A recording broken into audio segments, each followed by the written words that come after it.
자꾸 말씀을 읽는데 웃음이 나오네요. 예, 그 룻과 보아스 사이에 미묘한 감정의 기류가 읽으면 읽을수록 막 이게 더 느껴지니까, 예. 연애 세포가 죽은 사람은 어쩔 수 없지만 예, 가끔 어떤 분들이 물어봅니다. 공부를 잘하는 것은 타고난 유전적인 부분과 후천적인 노력 중에서 어느 게 더 중요한가요? 이런 질문을 해요. 과학적으로 보면 유전적인 것이 훨씬 더 큰 영향을 미칩니다. 운동을 잘하는 집안에서 운동을 잘하는 선수들이 나오는 것과 비슷합니다. 이 바람의 아들 이종범 선수의 아들이 이정우 선수인데 지금 메이저리그 샌프란시스코 자이언트에서 아주 잘 하고 있습니다. 부모의 장점은 자식에게 유전이 됩니다. 그렇다고 후천적인 것이 중요하지 않는 건 아닙니다. 선천적으로 타고나지 않은 사람이 후천적인 노력으로 부족한 부분을 채워서 좋은 성과를 낸 사람들도 많이 있습니다. 음악으로 보자면 모차르트 같은 사람은 천재입니다. 피아노 위에 앉으면 그냥 선율이 쏟아져서 그냥 새로운 곡을 쓰는데 그런 곡들이 그냥 다 명곡입니다. 그냥 뭐 수정하지 않고 그냥 명곡이 쏟아져 나와요. 반면에 베토벤 같은 사람은 30대부터 청력을 잃었습니다. 작곡가인데 자기가 작곡한 노래를 자기가 귀로 들을 수 없는데 작곡을 계속해요. 정말 어려운 일일 겁니다. 베토벤이 작곡한 교향곡 중에 우리가 잘 알고 있는 5번 운명교향곡 광광광광 이렇게 나가는 거, 9번 합창교향곡 뭐 빰빰빰빰빰빰빰빰 이런 곡들 우리가 음악을 몰라도 다 익숙하게 잘 아는 곡들입니다. 특히 9번 합창교향곡은 베토벤이 1824년에 54세 죽기 한 3년 전에 작곡한 곡인데 그때는 청력이 완전히 잃은 상태로 작곡한 곡입니다. 아무 소리가 들리지 않은데 그 긴 곡을 작곡을 했어요. 그 합창교향곡 사악장에 나오는 아까 말한 그 노래 환희의 송가, 이건 듣는 청중들이 처음부터 쫙 듣다가 나중에 감동과 전율을 느끼도록 하는 그런 부분입니다. 환희의 송가를 찬송가로 만든 게 찬송가 64장 기뻐하며 경배하세 이런 곡을 만들었습니다. 근데 전혀 듣지 못한 사람이 이런 노래를 만들었다는 거예요. 어떻게 듣지 못한 사람이 이런 기쁨과 감동의 음악을 만들어낼 수 있었을까? 그건 선천적인 재능이 아니라 후천적인 노력을 통해서, 이 노력이란 뭐냐면 고난을 이겨낸, 장애를 이겨낸 힘이 그 능력이 되어서 음악 악보에 기록된 거. 이것은 천재들은 이렇게 표현을 못해요. 그 환희와 기쁨은 장애를 이겨낸 사람들만이 느낄 수 있는 또 후천적인 그 재능과 능력이 있는 겁니다. 이런 비슷한 의미로 유머는 다른 사람을 웃기게 하는 말이나 행동을 말합니다. 근데 유머는 즐겁고 행복한 사람들에게서 나오는 게 아니라 고난 중에 나온대요. 왜냐하면 하도 고난이 힘드니까 고난을 이기려고 재밌는 이야기를 하다 보니까 이게 유머가 된다는 겁니다. 공부가 선천적인 재능이냐 후천적인 노력이냐, 일반적으로는 선천적으로 타고나야 잘할 수 있는데 후천적으로도 부족함을 채워서 이겨낼 수 있습니다. 이러한 비슷한 주제로 공부를 할 때 이해를 하고 암기를 하는 게 좋느냐, 암기하고 나면 이해가 되느냐, 뭐가 나을까요? 이해력이 뛰어난 사람은 이해를 하고 나중에 암기하면 되고, 암기력이 뛰어난 사람은 먼저 암기하면 나중에 머릿속에서 또 맞춰집니다. 이게 뭐가 먼저인지는 자기 능력에 달린 겁니다. 하지만 이해도 안 되고 암기도 안 되는 사람은 어떻게 해야 될까요? 이해도 안 되고 암기도 안 돼. 이 사람은 공부를 하면 안 되고 몸을 쓰는 일을 해야 합니다. 이해도 안 되고 암기도 안 되는데 시간과 돈을 낭비하지 말아야 합니다. 이와 마찬가지 오늘 주제로 돌아가 보면 사람의 노력과 하나님의 은혜 중에서 신앙생활에서 어떤 것이 더 중요할까요? 사람의 노력과 하나님의 은혜, 둘 다 필요합니다. 좋은 신앙생활을 하기 위해서는 사람의 노력과 하나님의 은혜 둘 다 필요해요. 경중을 따지자면 1%의 사람의 노력과 99%의 하나님의 은혜로 기적이 만들어집니다. 근데 중요한 것은 1%의 사람의 노력이 없으면 99%의 하나님의 은혜가 주어지지 않는다는 거예요. 1%인데 이것이 있어야 하나님의 은혜가 주어집니다. 오늘 그 질문지에 나온 줄탁동기 여러 번 이야기했습니다. 병아리가 달걀에서 깨어져 나오는 모습을 이렇게 표현하는 사자성어입니다. 줄은 어머니가, 한자는 줄은 어머니 닭이 계란을 위에서 톡톡톡톡 깨는 이렇게 때리는 소리를 말합니다. 탁은 병아리가 그 알 안에서 어머니가 때리는 소리를 들으면서 알을 깨는 것을 말합니다. 그래서 병아리가 알을 깨는 것과 어미 닭이 알을 쪼는 것이 함께 동시에 이루어질 때 병아리가 알에서 깨어난다, 이런 의미예요. 동시에 일어나야 합니다. 어머니가 하는 일과 병아리가 하는 일이. 룻기는 사람의 노력과 하나님의 은혜가 만나서 어떻게 기적을 이루는지를 잘 보여주는 성경입니다. 뭐하고 뭐가 만나서? 사람의 노력과 하나님의 은혜가 만나서 기적이 일어나는 것. 사람들은 기적을 바라지만 어떻게 성경에서 구체적으로 기적이 일어나는지를 잘 이해하지 못하기 때문에 룻기가 기록되었습니다. 나오미에 대한 이야기를 해보면, 나오미는 베들레헴에서 원래 부자였는데 베들레헴에 가뭄이 들자 경제적으로 더 기회가 있다고 생각하는 모압으로 이사를 했습니다. 근데 모압에 가서 남편과 두 아들이 죽게 되고 모압 여자 며느리였던 룻만 데리고 빈 털터리가 되어서 베들레헴으로 다시 돌아왔습니다. 우리가 생각하기에 이제 회개하고 하나님을 의지해서 베들레헴으로 돌아오면 어떻게 해야 돼요? 하나님께서 좋은 사람을 붙여주시거나 좋은 상황이 되어서 궁핍하지 않고 회복이 되고 좋은 일이 있어야 될 것 같은데 현실의 삶은 그렇지 않습니다. 이론은 그런데 베들레헴에 돌아왔는데 실제적으로 나오미와 룻은 당장 먹을 양식이 하나도 없었습니다. 룻은 집에만 있기가 뭐했는지 어머니 나오미에게 말합니다. 자기가 다른 사람의 밭에 가서 이삭 줍는 일을 하겠습니다, 이렇게 말합니다. 2절 3절 말씀 보시면, 어느 날 모압 여자 룻이 나오미에게 말했습니다. 밭에 나가게 해주십시오. 혹시 친절한 사람을 만나게 되면 그 사람이 밭에 떨어진 이삭을 주워 오겠습니다. 나오미가 말했습니다. 그래, 가보아라. 그래서 룻은 밭으로 나갔습니다. 그녀는 곡식을 거두는 일꾼들을 따라다니며 그들이 남긴 이삭을 주었습니다. 마침 그 밭은 엘리멜렉 가문의 사람인 보아스의 밭이었습니다. 이삭을 줍는다는 것은 최 밑바닥에 바닥 체험을 말합니다.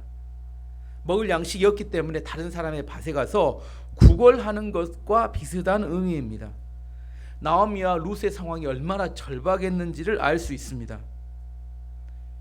왜 룻이 나오미에게 물어봤을까요? 근데 먹을 것이 아무것도 없는데 무조건 나가야죠. 둘 중에 하나 나가야 돼. 왜 근데 룻이 나오미에게 물어봤을까요? 룻이 나가서 이삭을 줍게 되면 동네 사람들이 어떻게 돼요? 다 알게 되죠. 저 집안이 어려워도 정말 찢어지게 가난하게 어렵구나. 지금 당장 먹을 양식이 없으니까 이삭을 주우러 나가야 될 정도로 힘들구나, 이렇게 생각할 것이기 때문에 나오미 어머니의 체면이 걸린 문제라 물어본 겁니다. 룻을 내보내는 나오미의 심정도 힘들었을 거고, 처음으로 유대인들, 이스라엘 백성들 사이에 들어가서 이삭을 주우러 나가는 룻의 심정은 정말 쉽지 않았을 거라고 생각합니다. 하지만 나오미도 지금 현재 처지를 인정하고 룻도 지금 가정 경제의 상황이 너무 어려우니까 용기를 내어서 이삭을 주우러 나갔습니다. 이런 것을 사람들은 한계 상황이라고 합니다. 한계 상황. 인간적인로는 완전히 절망적인 상황. 사람들은 이런 한계 상황, 절망적인 상황을 받아들이는 것이 쉽지 않습니다. 이런 상황에서 자기 자존심을 내세우며 자기 자리에 머물러 있기를 원하고 변화하려고 하지 않습니다. 하지만 하나님께서 우리를 한계 상황으로 인도하시고 이걸 허락하신 이유는 뭐냐면 절대로 변화하지 않으려는 우리를 변화시키기 위해서입니다. 내 생각과 내 판단으로 뭐라고 생각하냐면 이삭 주우러 나간 것은 죽음의 길처럼 보이고 절망의 길처럼 보이고 망하는 길처럼 보입니다. 한계 상황이 아니었다면 절대로 뭐 하지 않아요? 이삭 주우러 나가지 않습니다. 근데 이삭을 주우러 나가서 누구를 만나게 돼요? 보아스라는 놀라운 기적의 사람을 만나게 됩니다. 사실 보아스는 시작 성경으로 말하는 예수님을 상징하는 겁니다. 예수님하고 보아스가 딱 똑같이 해놓고 읽으시면 딱 무슨 말인지, 우리가 구원받는 게 무엇인지를 이해할 수 있습니다. 보아스를 만나기 위해서 하나님께서는 이삭을 주로 나갈 수밖에 없는 환경을 만드셨다는 거예요. 나오미는 룻에게 미안한 마음이었지만 그래 너라도 나가서 이삭을 줘봐라 이렇게 허락을 해주죠. 룻은 밭으로 나가서 하인들을 따라다니며 이삭을 주었습니다. 이삭을 한참 줍고 있는데 때마침 누가 나타나요? 보아스가 밭을 둘러보러 나왔습니다. 근데 룻이 보아스를 처음 보았는데 또 감동을 받아요. 감동을 받습니다. 이 감정이 미묘하게 막 흘러다닙니다. 4절 보면 어떤 감동을 받았는지 봐보면, 보아스가 베들레헴에서 와서 일꾼들에게 인사하고 있었습니다. 여호와께서 그대들과 함께 계시기를 비네. 일꾼들도 인사했습니다. 여호와께서 주인님께 복을 주시기를 빕니다. 보아스가 하인들을 축복해 줍니다. 하나님께서 여러분과 함께 하시기를 원합니다 했더니 하인들도 익숙했는가? 하나님께서 주인님께 복을 주시기를 원합니다. God be with you, God bless you 이렇게 서로 축복해 주는 겁니다. 노사 관계에서 이런 일이 우리나라에서 일어날 수 있을까요? 노측과 사측이 할 수만 있으면 자기 이익을 찾으려고 하는데, 이들은 둘 사이에 하나님이 계시니까 하나님이 복을 주시는 분이고 서로는 서로를 도와서 하나님께 복받도록 도와주는 사람이다, 이런 문화를 만들었다는 거예요. 하나님께서 당신과 함께 하기를 원합니다 이렇게 보아스가 말했더니 하인들이 하나님께서 주인님께 복을 주시기 원합니다 이렇게 서로 인사하는 거. 왜? 그들 사이에 하나님이 존재하시고 복은 하나님이 주신다고 둘 다 믿었기 때문에 이런 문화가 된 겁니다. 근데 좀 더 생각해 보면 지금 이런 이런 문화가 이루어지고 있던 시대가 어느 시대였어요? 지금 룻기는 어느 시대를 배경으로? 사사시대에 대해서 사사기에서 얼마나 영적으로 어두운 시대였는지를 설명드렸죠. 사사시대는 정말로 영적으로 어둡고 힘든 시기였는데 베들레헴의 보아스의 밭에서는 사사시대라고 전혀 느껴지지 않고 다윗시대 같은 그런 느낌을 받습니다. 이런 게 그냥 이루어졌을까요? 누군가 이런 공동체와 이런 문화를 만들기 위해서 헌신하고 집중했기 때문에 이런 문화가 이루어질 수 있었던 겁니다. 보아스가 주인이었던 베들레헴의 밭에서는 정말 믿음 안에서 아름다운 관계가 이루어졌습니다. 왜? 그 시대를 탓하지 않았고 그들은 이런 공동체를 이루기 위해서 헌신했기 때문입니다. 룻은 처음 보아스를 만났는데 다른 곳에 보지 못했던 인사를 딱 보고 마음속에 호감이 상승하기 시작했죠. 이런 것이, 보아스도 그곳에서 이삭을 줍는 룻을 보았습니다. 처음 보았죠. 그리고 일꾼을 감독하는 사람들에게 물어봅니다. 저 여자가 누구인지를 물어봤습니다. 그러자 일꾼의 감독관이 대답합니다. 5절 6절 말씀 보시면, 보아스가 일꾼들을 감독하는 자기 종에게 물었습니다. 저 여자는 어느 집 여자인가? 그 종이 대답했습니다. 저 여자는 나오미와 함께 모압 지방에서 온 여자입니다. 나오미와 함께 모압 지방에서 온 여자인데 맞나요? 5절 6절? 그 다음 절까지 읽었어야 되는데, 그 여자는 어떻게 일하냐면 일꾼들을 따라다니면서 이삭을 죽겠다고 요청했더니, 따라다니라고 했더니 아침부터 오두막에 잠시 쉰 것 말고는 지금까지 계속 열심히 일을 하고 있습니다 이렇게 대답을 해줬어요. 보아스가 이 룻에 대한 이야기, 열심히 이삭을 죽고 있다 이 이야기에 보아스가 감동을 받습니다. 그리고 하인들에게 이야기합니다. 룻이 이삭을 줄 때 괴롭히지 마라. 그리고 룻이 혹시 물을 마시기를 원하면 항아리 가서 물을 마시도록 해줘라. 그러자 룻이 보아스에게 물어봅니다. 이방 여자인 모압 여자인 저에게 왜 이런 은혜를 베푸십니까? 10절 말씀 보시면, 그러자 룻이 얼굴을 땅에 대고 절하며 보아스에게 말했습니다. 저는 이방 사람인데 어떻게 저 같은 사람에게 이런 은혜를 베푸시고 돌보아 주십니까? 이렇게 이야기하죠. 그러자 보아스가 룻에게 자기가 알고 있는 왜 이렇게 도와주는지 이야기를 합니다. 11절 12절 이게 중요하죠. 사실 보아스가 대답했습니다. 나는 당신 남편이 죽은 뒤에 당신이 시어머니에게 한 일을 들었소. 또 당신이 당신 부모와 당신 나라를 떠나 아는 사람 하나 없는 이 나라로 온 것도 다 알고 있어. 여호와께서 당신이 한 일을 갚아주실 것이요 작은 새가 자기 어미 날개 아래로 피하듯이 당신이 여호와께 왔으니 이스라엘의 주 하나님께서 당신에게 넉넉히 갚아주실 것이요. 보아스가 룻에게 말합니다. 당신이 당신 시어머니에게, 당신 남편이 죽은 시어머니에게 어떻게 그를 대했는지 잘 알고 있어. 무슨 말이에요? 다른 사람이 내 애가 어떻게 살아가는지 모를 것 같은데 다 룻이 어떻게 사는지 알고 있었다는 겁니다. 두 번째, 당신이 당신 부모와 당신 나라를 떠나서 아는 사람 하나도 없는 이곳에 온 것을 알고 있어. 당신이 시어머니를 떠날 수 있었는데 신앙과 시어머니에 대한 마음 때문에 당신의 모든 걸 포기하고 당신의 나라와 당신의 부모를 떠나서 이곳에 와서 희생하고 있다는 사실을 알고 있어 이야기입니다. 그러면서 보아스가 축복해 주죠. 뭐라고요? 당신 하나님께서 당신이 한 일에 대해서 갚아주실 것입니다. 무슨 말이에요?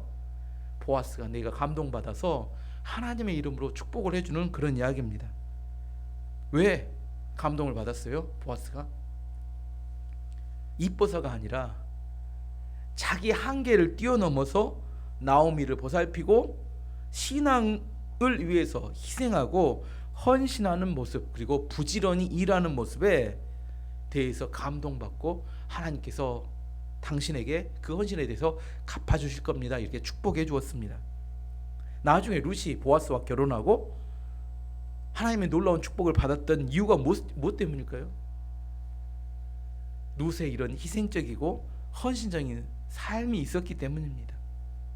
사람들은 이런 삶을 살지는 않으면서 누구만 찾아요? 보아스만 찾습니다. 나의 보아스는 어디 있는가? 나의 보아스를 찾기 전에 이런 삶을 살아야 되는 나의 보아스만 찾아요. 룻은 이런 한계 상황, 절망적인 상황에서도 아름다움과 매력을 보여줄 수 있을 만큼 감동적인 삶을 살았습니다. 원망하고 불평하는 것은 배우지 않고 노력하지 않아도 저절로 합니다. 남들 비난하고 정죄하는 것도 입만 열면 누구나 할 수 있어요. 배우지 않아도 다 합니다. 하지만 감사하고 기뻐하고 기도하는 것은 믿음이 있는 사람만 가능합니다. 누가 나의 인생을 만들어주는 게 아니라 나의 삶의 태도가 현재의 나를 만든다는 것을 알아야 합니다. 첫 번째는 지금 제가 뭘 설명했어요? 사람의 노력. 지금 룻이 얼마나 열심히 시어머니와 그 삶을 부지런히 살았는가, 사람의 노력에 대한 설명했습니다. 그 다음에 뭐요? 하지만 룻의 헌신과 노력만으로 삶의 기적이 일어나지는 않습니다. 노력과 헌신에 하나님의 은혜가 부어져야 합니다.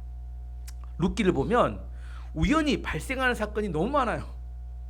전혀 의도하지 않았던 사건들이 계속 발생하는데 전혀 의도하지 않았던 사건들은 사람의 관점에서 보면 우연이고 하나님의 관점에서 보면 그것이 섭리라고 합니다. 같은 이야기예요. 우연과 섭리는 같은 이야기입니다.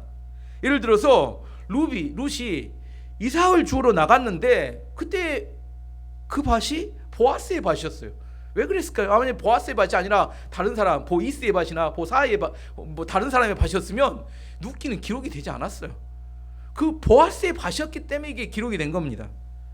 룻이 또 이삭을 주러 처음 나간 날 보아스가 부자고 밭도 많은데 햇빛도 그 밭에 딱 나타납니다. 왜 그랬을까요? 몰라. 이게 우연이에요. 그냥 그날 딱 보아스가 그 밭에 와요. 그리고 보아스 밭에서 부자기 때문에 여러 사람이 이삭을 줄 텐데 누구만 눈에 띄어요? 다 눈만 이렇게 싹 이렇게 아우라가 있으면서 내내 뿅하고 보여요.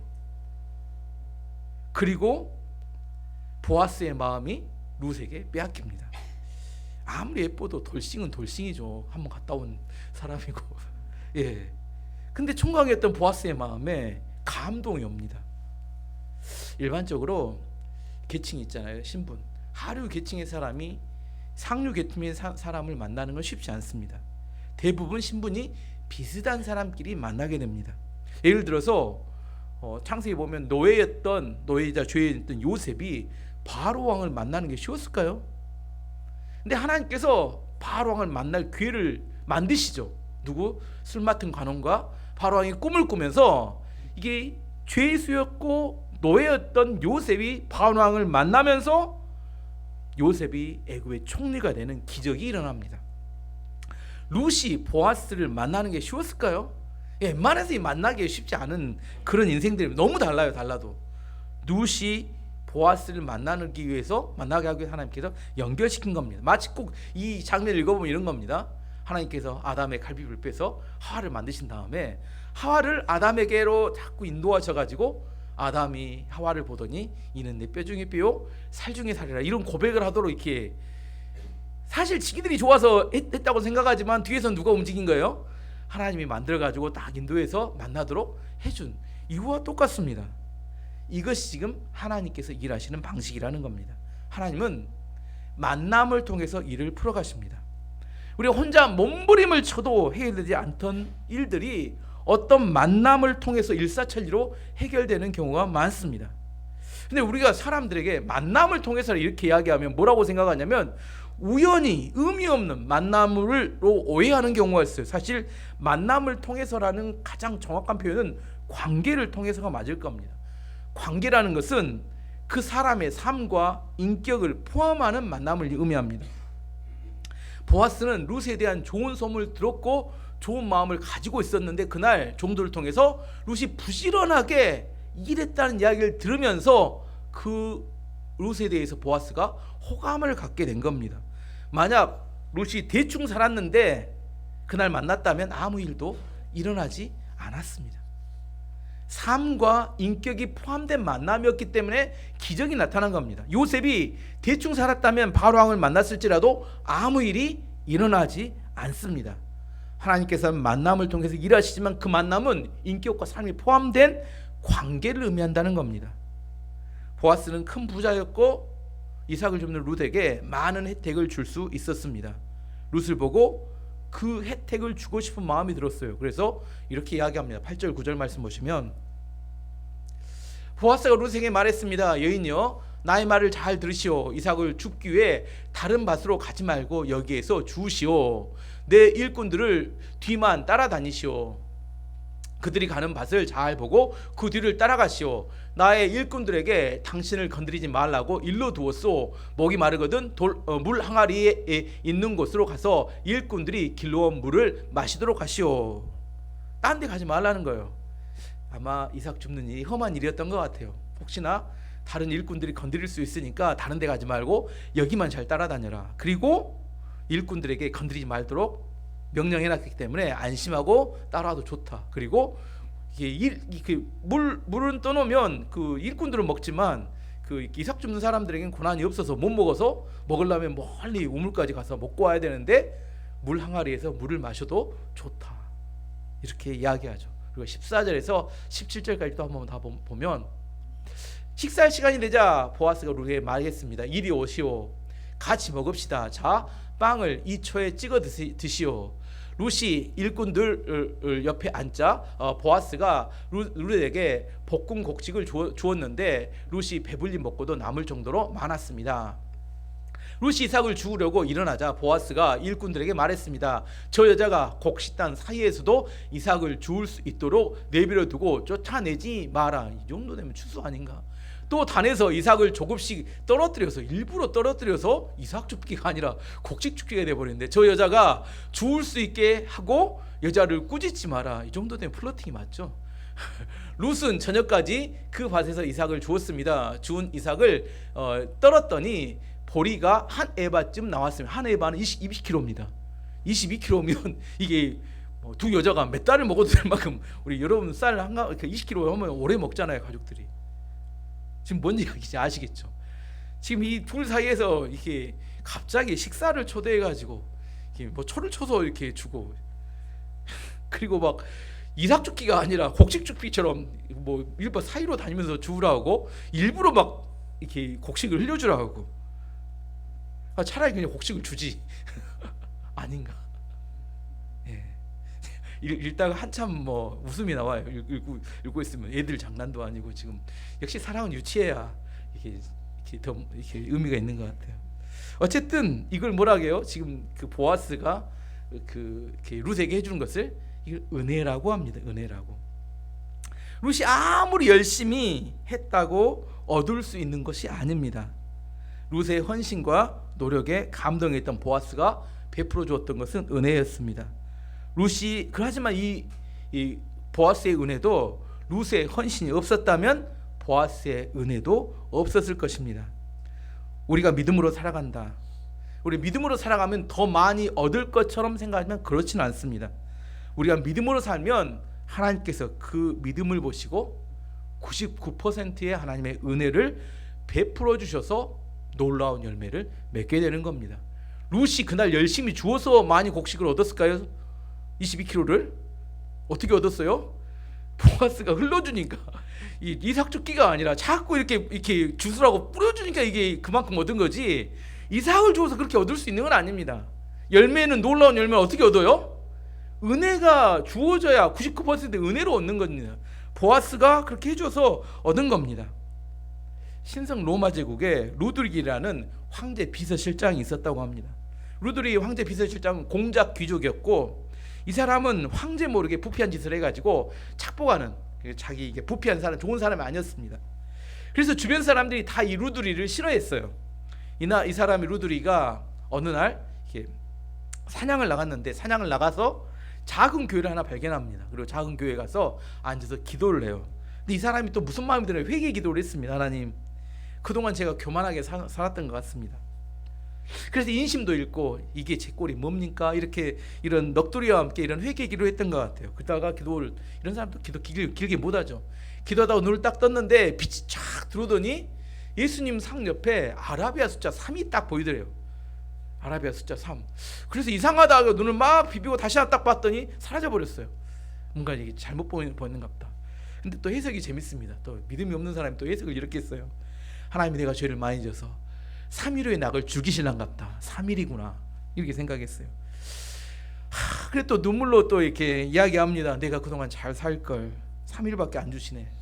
이렇게 생각하고 마음을 고쳐 먹었어요. 3일 남은 거 이제 마지막으로 잘 살아야겠다. 사람들이 좀 웃어주고 좋은 이야기도 해주고 좀 다른 사람에게 착한 일도 하고, 3일 동안 열심히 주변 사람들이 잘해줬더니 주변 사람들이 좋아하더래요. 근데 3일이 지나도 안 죽어. 3일이 아니라 3주였나? 또 혼자 해석하는 겁니다. 이 사람은 자기 착각이 뭐 은사니까 막 또 해석합니다. 3주였나?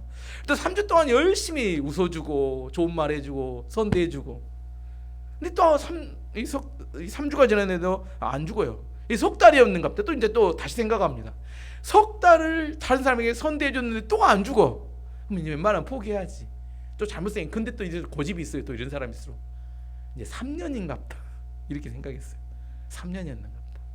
3년 동안을 사람들에게 선대해주고 웃어주고 잘해주고 황제에게도 지극정성으로 섬겼습니다. 3년이 이렇게 하니까 황제가 감동을 하고 신하들도 감동하고 백성들도 감동을 하더래요. 3년이 지났을 때 황제가 죽었습니다. 병들어서. 근데 황제가 유언을 남겼습니다. 루드리에게 내 황제를 물려줘라. 그래서 그 신성 로마 제국의 5명의 제후가 프랑크푸르트에 모여서 1300, 이거 싫어합니다. 1314년에 루드리에게 황제가 되도록 해서 루드리 황제 이야기가 전해지는 이야기입니다. 이 이야기는 사람의 노력과 하나님의 은혜에 관한 좋은 예화인 것 같습니다. 아무튼 시작은 착시였어요. 뭔가 잘못 봤어요. 또 해석도 지 마음대로 합니다. 뭐 3자를 보고 나서 뭐라고 해석했는데 모르겠는데 아무튼 해프닝이에요. 진실은 아닙니다. 죽지도 않았어.